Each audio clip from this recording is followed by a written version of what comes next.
Hi, I'm Jim. Hi, I'm Lissa. And this is The Bottom Line.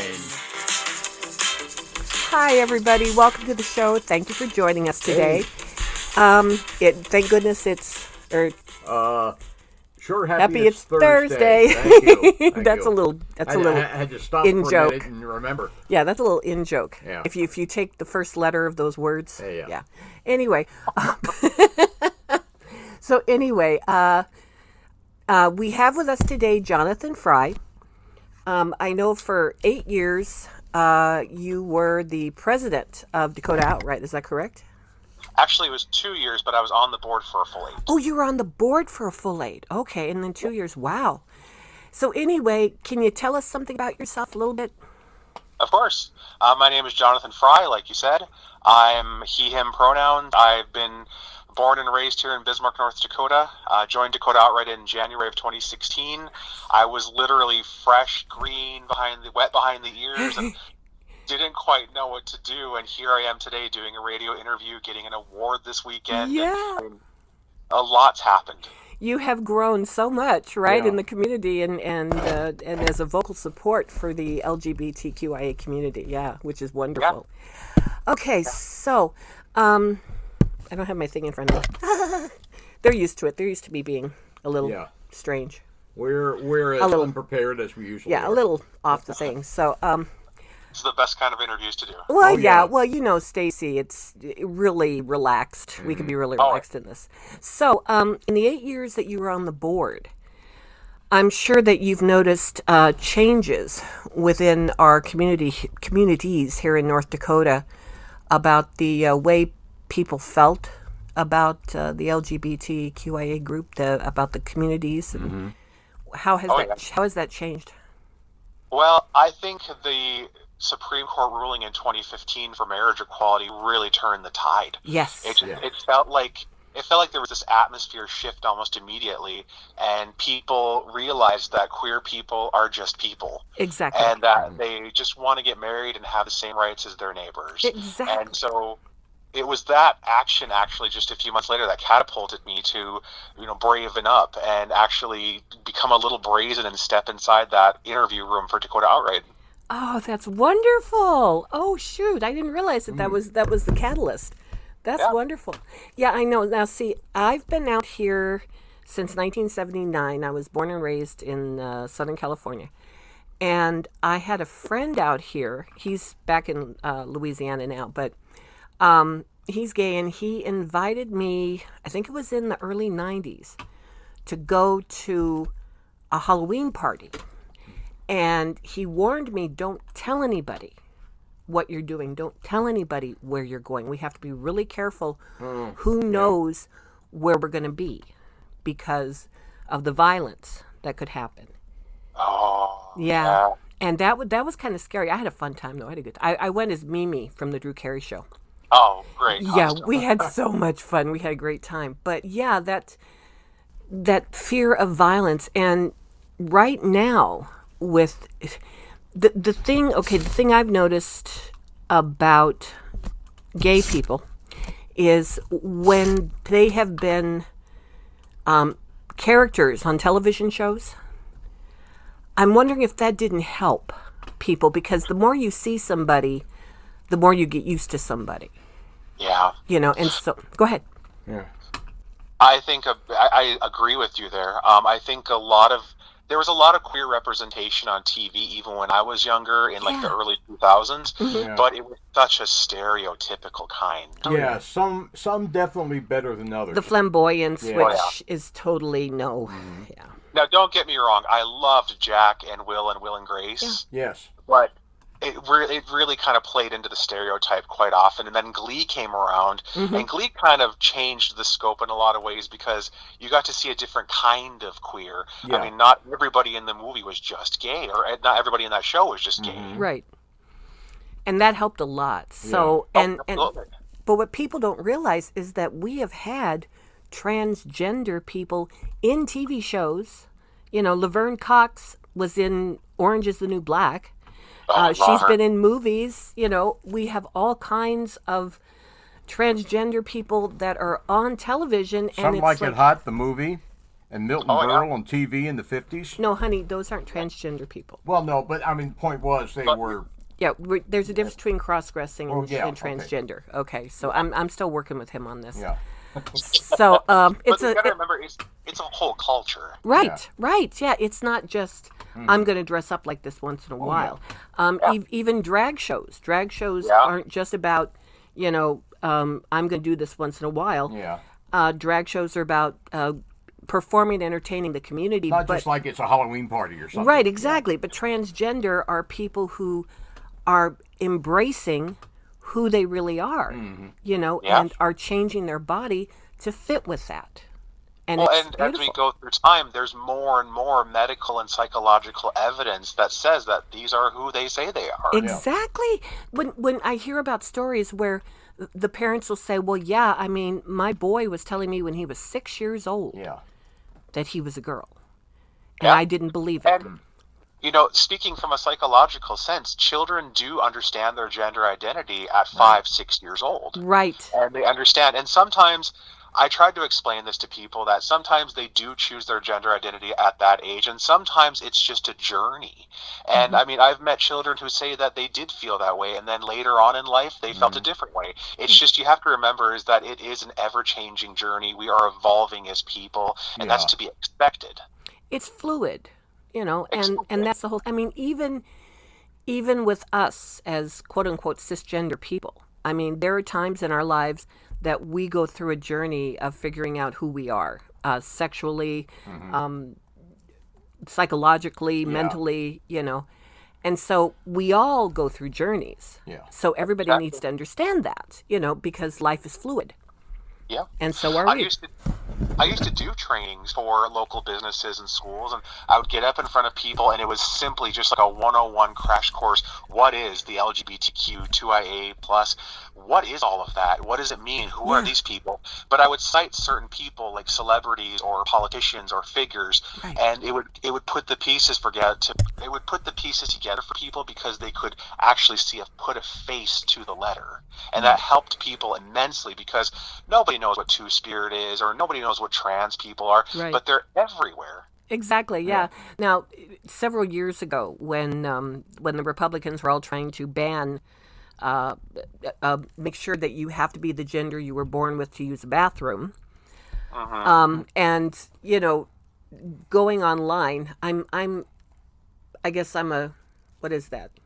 I don't know. Justice warrior, keyboard justice warrior. Oh, yeah. Friend of the Keyboard movement, I justice like warrior. to say. Well, I'm a friend of every An movement, ally, actually. yeah. I'm an ally everywhere for everything. I mean, I really just believe in justice. There's justice, there's injustice, and dang it, justice, But anyway, and so I found photos of transgender individuals, and I put them up, and I said, okay, who's transgender in this? Yeah. In these, can you figure it out? Here, come on, try to figure it out. Yeah. You can't figure it out because Yeah. they are who they are. Yeah. They are a trans man or a trans woman. They belong in the bathroom that they are now, and not the one that they were born as, And I've heard the argument through my years is that some people who are trans appear to be the opposite gender that they say they are, but sometimes you can't get around that. I mean, especially if you're a male transitioning to female, you're going to have some features that carry over. Yeah. But if I met Laverne Cox today on the street and I did not know she was trans, I would never guess. Me I would either. never know. Yeah. Because and that, of course, the term cis passing comes in. And trans Oh, okay. people- I've never heard that one. Go ahead. Trans people use that term to say that you don't get questioned. People see you and they understand that you are the gender you say you are, and they don't question it. So you This pass. is true. Yeah, this is true. Yeah. And that's terrible that transgender people should be, discriminated against simply because of who they are. I mean, I really have like I say, I'm a social justice warrior kind of person, so I'm very loud and proud. Yeah. Like I said, in my years, I've had the opportunity and the blessing to sit down with many trans people and hear their experiences and listen to their stories, and sometimes they're extremely horrifically heartbreaking, and some of the abuses they've had to endure just leave a mark on you forever. I've read some, but I'm sure I haven't heard what you've heard. I mean, but Oh, speaking of which, Yeah. I just wanted to mention to our listeners that today is the 8th-year anniversary of the Orlando Pulse nightclub shooting, where 49 people died who were just in a nightclub Yeah. having fun, having a few drinks and dancing. And I just Yeah, wanted to bring attention to that today. So, okay. I remember that like it was yesterday. I do too. I do too, and I remember the feeling watching the aftermath. It's just sickening. Okay, so where are we now? We talked about discrimination. Let's see. Yeah. Yep. Yeah, feel free to ask me anything. I'm an open Sure. book for you. Well, I love that. I love Fantastic, that about yeah. you. Yeah, you always seem, like I said, we've been friends on Facebook for a while, Yep. and you And always I'm always seem. grateful because you're quite a prolific sharer of my information that's put out there, so that's great. Honey, I share everything. I do. I share everything. I like to do that though, and then our show here we do fun things, but we also try to do some important things. We try to make people aware of different things in the community and all that. So Yeah. that's what we try to do. Okay, so what can we do as allies to help our, if I can say that, brothers and sisters in our community, in the queer community? Yeah. So if you want to be a queer ally, if you're a cis person or you are a straight person or you're Right. just an ally in general, one, let everyone know you're an ally. And show your support, whether it's passive support with a rainbow sticker on your car or you just walk around and you stay informed. Right. And that's the biggest thing is you educate yourself. Yeah. And if you have trustworthy friends, talk to them. But also be an outspoken ally. If you have the ability to and you're in a place that you can do that, use any privilege you have to elevate others. And that's the thing I used to say all the time to people is that if you have a privilege in this life that somebody else does not have, then use that privilege in any way you can to help the people along. I mean, me, even I'm a person of color, but I'm also a male, and I understand that male dominance in this country is a thing. So Yeah. if I can use that platform to try to bring other people up and pull them up to my level, then yeah, let's do that. Sure, yeah. Use whatever you can. I hear you. Yep. I hear you. It's so important to remain educated, though, because in my dealings with people and trainings and panels and just speeches I've given, I love to get down and talk to people. But there's just so much misinformation and there's so much miseducation everywhere. And it's a good feeling to set the record straight with a lot of that.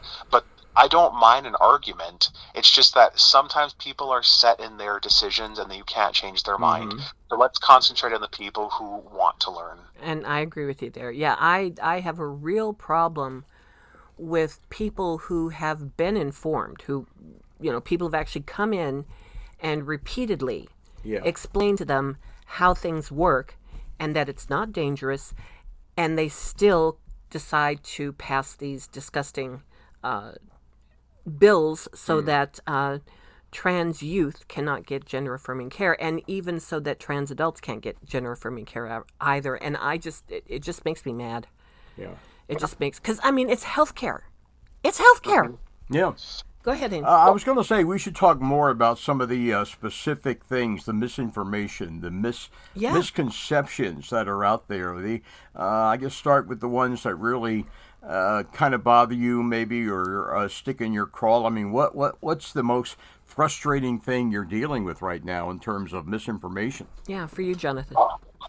That's a good question. Yes, he's There's a he's lot good. of them.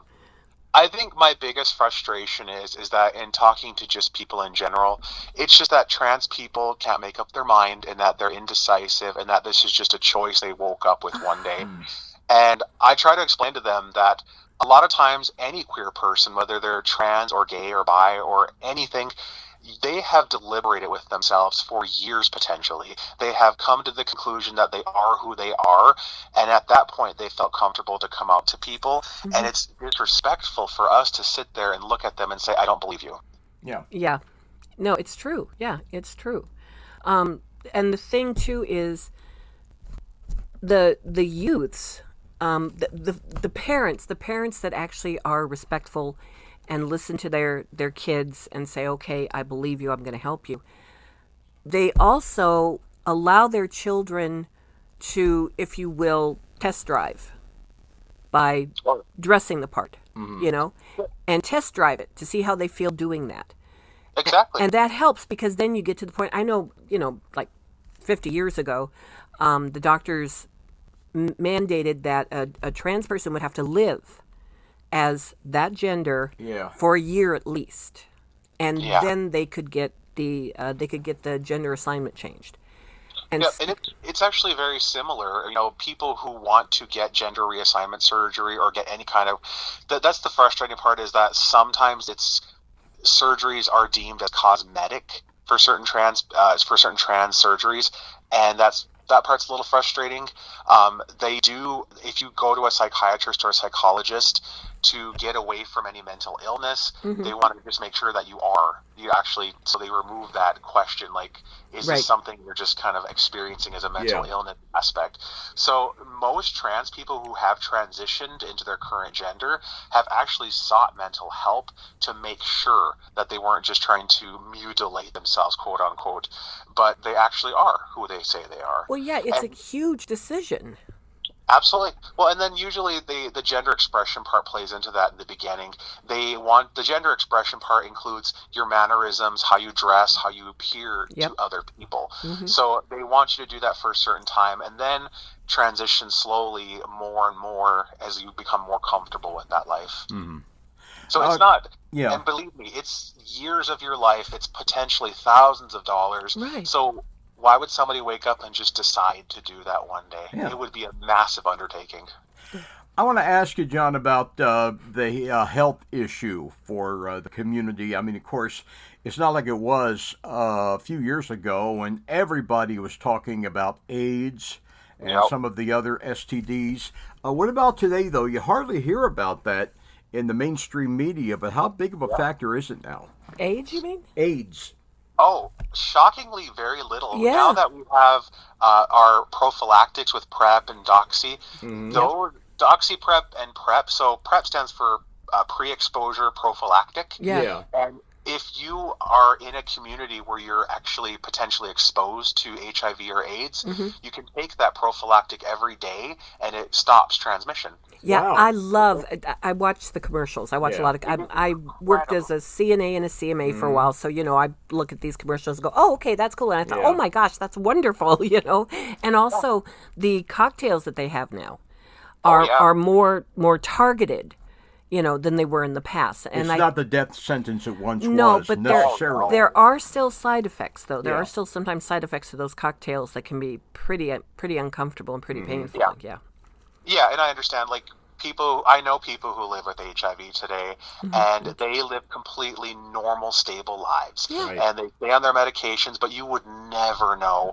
And the cool thing about the current cocktails with HIV medications is that the viral load remains so low that if you just were to do a quick rapid test, it wouldn't even come up positive. Cool. Oh, that's wonderful. We That's need incredible. we need a cure.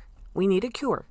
And I think that we're headed toward one, but I know that the thing about HIV AIDS not being talked about is that if we keep it in everybody's brains, maybe we can all be funding to get that cure. They need more funding for that. So. Yeah. Of course. And there's lots of foundations that do AIDS research that could use your money. AMFAR, the Ryan White Foundation. The Ryan White Foundation is wonderful. A friend of mine just started an HIV nonprofit right here in Bismarck. And it's amazing what's happening. And of course, we still want to be teaching about sexual health. Yes. We want to make sure that people are being safe in using their contraceptives where needed. But the amount of progress that we've made as a community and medically has been astounding. It has. I mean, it's leaps and bounds from where it was even in the 90s and early 2000s. Seriously. I told my son, no love, no glove, no love. Yeah. And just was really honest with him about everything. Okay, what else do you want to talk about? I would like to ask, I had an interesting thought, John, about... Jonathan, thank you. We're talking about the LGBTQ community, and of course, Pride Week, the big celebration here in Bismarck. Pride Month, I should say. That's one of the reasons why we're talking to you. But it's coming up this weekend. We got Pride this weekend. So. Let me ask you, Jonathan, about your dealings with the churches in the community. I mean, at one time, it was pretty much universal that the churches were not very approving of you folks and they your wouldn't allow gay lifestyle people choices. in. That is beginning to change, though, isn't it? Oh yeah. Surprisingly, during my time with planning Capital Pride, we actually had many religious people, leaders, and churches reach out to us, not only to sponsor us, but also to offer counseling, to offer support, to offer resources. Nice. And they make their presence known here in Bismarck. And so it's insane how much has changed in the regards of religion, because they want people to realize that Jesus Christ loves everyone. Yeah. Right. Yeah, that we're all God's children, Yeah, it's not very Christ-like to be intolerant of people. Exactly, yeah. Growing up, my mother always told me that God makes no mistakes, and if he made you this way, this is how you're supposed to be. Oh, that's wonderful. I'm so glad to hear that. I know that a lot of people, especially people my age, I'm 64, that people my age, unfortunately, had really bad experiences with religion. And, with being told that they weren't following God's laws and that they were perverts and all this other stuff. And so I know for a few of the queer community, religion is a tough subject for them to deal with. Yeah. They've been hurt so many times, you know. Yeah. I completely understand that. The nice thing is that a lot of churches, and of course not every church, of course there are always going to be certain religions or certain churches who just will not accept you, who do not see you as people. Yeah. But here in this community, I'm very proud and grateful to say that a lot of religions and churches have come forward and said, we're here for you. And I mean, the biggest one that comes to mind is the United Church of Christ here in Bismarck. Gretchen Deeg, their pastor, has been always an absolute faithful advocate and ally for us. She's come to bat every time legislation comes up. That church is always on our side, and so I just appreciate them. That is wonderful. Well, in a lot of these communities, I was brought up Catholic. And I'm no longer a practicing member of the church, but I still, of course, know a lot of folks in my family and the community, the Catholic community. And I can tell you, I mean, what the church says, that may be one thing. Although I think you've made some progress with the current Pope. But I know a lot of people in the Catholic community who are, well, they're beyond tolerant. They're positively accepting and very compassionate about your situation. Well, yeah, I mean, the whole thing is, if we're really going to follow the example of Jesus Christ, he was compassionate, he was empathetic, and he accepted everyone for who they were, By the way, if you're just tuning in, we're not doing a religious show. Yeah, we're not doing a religious show, no. Yeah, we're not proselytizing. We're talking about what's happening in the community. Yeah, Pride this weekend. Yes. This is, June is Pride Month, and we have Pride this weekend. And, okay, so tell me why we have Pride. Why do we have Pride? Why do we have the celebration? For those who don't know, Pride started, the current kind of Pride started in 1969 with the Stonewall riots, as we know. If you're queer, it's just part of our history. It's something we all know. Right. So that happened because of oppression through police riots, through raids. So they stood up and said no more. And they actually had a riot. And that's why Pride, they always say Pride started as a riot. Yep. Yeah. Exactly, yeah. Standing up for the rights and the freedoms that every American should be allowed to have. Yeah. And of course, the names Marsha P. Johnson and Sylvia Rivera come to mind immediately because they are the mothers of this revolution. And people too often forget about them. Yeah. So it has evolved over decades into the current family-friendly. And of course, every city does Pride differently. But here in Bismarck, we decided consciously to take a step forward and allow us to be visible in this community, for families to come in. And we do different kinds of activities all through the weekend where every age demographic has something for them. But we decided a long time ago we want to be visible. We want the outside world to realize that we're just people, that we just want to live our lives and love each other the way we're supposed to. We're here, we're queer, get used to it. We should mention there is a change of venue this year. We don't necessarily have to go into the reasons why, but we should tell folks that but the location is different. He's not with them anymore. Okay. Okay. We got that. We talked to Elena Poitra on Tuesday. Right. Yep, she's the current vice president. Yes, and so we talked to her, and we got the information on the activities. I did put Dakota Outright's Facebook page as well as web page on the Facebook, on our Facebook page, the Bottom Line's Facebook page. Okay, so what does pride mean to you, at you personally? Pride to me means community. It's about finding your people. It's about finding your place in that community. It's about finding your voice in that community, and learning to stand on your own 2 feet and speak up for yourself and realize that you have just as much worth as everybody else. I love that. Works for me. And then, why is pride important to our communities? Pride's important to our communities because we need to be able to be seen. And visibility is such an issue because all I hear is I don't ever see gay people. I don't see queer people. Yes, you do. They're everywhere.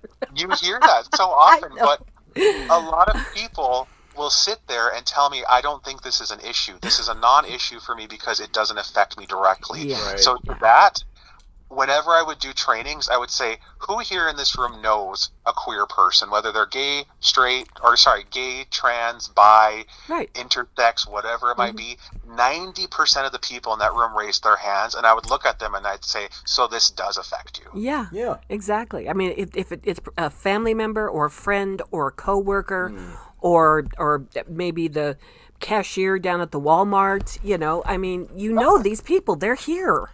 Yeah. And if you don't notice them, if you don't notice their lifestyle, that to me is kind of part of the point, is that, well, they're just like the rest of us, Exactly. And the whole thing about, we don't have to get into the sexual side of everything. Oh, right. I love that. I was reading about, it was a meme. And it was about, how do you explain to children? Yeah. I have 2 daddies. And it's like, well, when mommy and daddy got married, we were in love. And we got married and we had you. And his daddy and daddy fell in love and they got married and they had him. It's that simple. That's it. Because the kid will go, oh, okay. Yeah. That's fine. Can I spend the night over at their house? They got cool games. Yeah. That's all they care about at that point. Right. Seriously. Nothing sexual about it at all. Exactly. And that's what I'm saying. That it bugs me when the conservatives keep bringing that up, because that's just it's a no-brainer. It really is a no-brainer. I mean, to me, the most American thing you can say is live and let live. Yes. Yeah. Agree. Yeah. And over the years, go ahead. I've had many people tell me they feel like this is all just happening too quickly. But then I respond, okay, but I think a couple 100 years is long enough. Yeah. Well, I mean, we've been around since the beginning of time, and you're still terrified of us. But think about this. We were able to get married since 2015. Yeah. So for 8 years, queer people were able to get married in this country. Then we had employment and housing protections from the Supreme Court in 2020. Yep. So for 4 years, we've had those. Yes. So I said, so if 4 years and 8 years ago, I mean, yeah, I'm sure that's a really quick time for you, but for a lot of people who've already come and gone, that wasn't quick enough. Yeah. Agreed. Yeah. A lot of people fought and died for the freedoms that so many queer people have today. Yeah. And that's why you have them. I mean, not to be heavy-handed, but the movement has had its martyrs over the years. Oh, yeah. Oh, absolutely. Yeah, definitely. And, there are veterans who are queer. Yeah. Oh, absolutely. And that's the thing. Go ahead. I just recently talked to a queer veteran who said that he really wants to get a group of queer veterans together to do some kind of a presentation, because we have the summit coming up this fall. So I said, that's a great idea. I think it's important to realize that you can still be of service and still be queer. It's not a big deal. No, it's not. And it's, go ahead. I said this on one of my short podcasts recently. I said, given the world situation, this country needs all the capable fighting men and women they can find, and it shouldn't really matter who they decide to bunk up with after taps is blown. Exactly. All right. Well, go same ahead. could be said in any respect. I mean, if you're a perfectly functioning person and you want a certain job or you want to live in a certain place, what's the barrier? Yeah. There shouldn't be one. Well, yeah, it doesn't matter who you love and who you sleep with. It's what kind of a person are you? Yeah. Are you a person who can handle the job? Are you a person who is a decent person, then that's fine. That's all that matters. Right. We are running out of time, though. I'm so sorry. Well, you know what? No, we're not. Hang on. I can go over. Yeah, you can go over. I want to hear about your award. Yeah. So this Saturday, I'm receiving the Champion of Champions Special Award from Dakota Outright. Oh, my gosh. It's a wonderful feeling. I will be the second person to ever receive this special award. The first was our former president Aaron Pringle, who was phenomenal. But I'll be receiving that award June 15th at 1:00 at the McQuaid's lot for the vendor show for Capital Pride. Mm-hmm. This marks the first and only individual official award I've ever received. Wow. That's amazing. So awesome. It's very, sweetly people say you must have a table full of awards, and honestly, no, I don't. Mm-hmm. I actually don't have any of my own. Dakota Outright proudly was a recipient of the Bismarck Humanitarian Award in 2020, but mm-hmm. that was an entire organization award. So I've never received one of my own individually. Yeah. Oh, well, very well deserved. Congratulations. Because I know that, you are a face and a voice and what am I trying to say? A voice in the community. No, a voice, a face. Yeah. And in the community. There's another word and I can't think of it. That happens to me all the time. I think it's getting old. Yeah. Okay, well, Jonathan Frye, thank you so much for joining us today. We really appreciated your wisdom and your information and everything that you shared with us today. We've got the information on the Facebook it's on the site Facebook for page. Any of the folks who want to find out more. Right. And hopefully we can talk to you again sometime. Oh, absolutely. And if people see me in the public and they know who I am, feel free to come talk to me. Say hi, ask a question. Yeah. That is wonderful. That is really cool. Okay. I'll tell you what, we're going to let you go, and we'll see you Saturday at the vendor show at McQuaid parking lot. Yep, 10 to 3. 10 to 3. Okay. Thanks, Jonathan. Thank you. Thank you. Bye-bye. Bye. Okay, we're good to go. Okay, we had a wonderful show. Thank you, Jonathan Frye. Everybody have a great weekend. We will see you on Tuesday. On Tuesday, we will be talking with the originators of the Juneteenth festival here in Bismarck. And we'll be talking to them. I don't have that information right now. Okay, I'm sorry we went over, but it was for a good reason. Talk to you on Tuesday. Have a good weekend. Bye.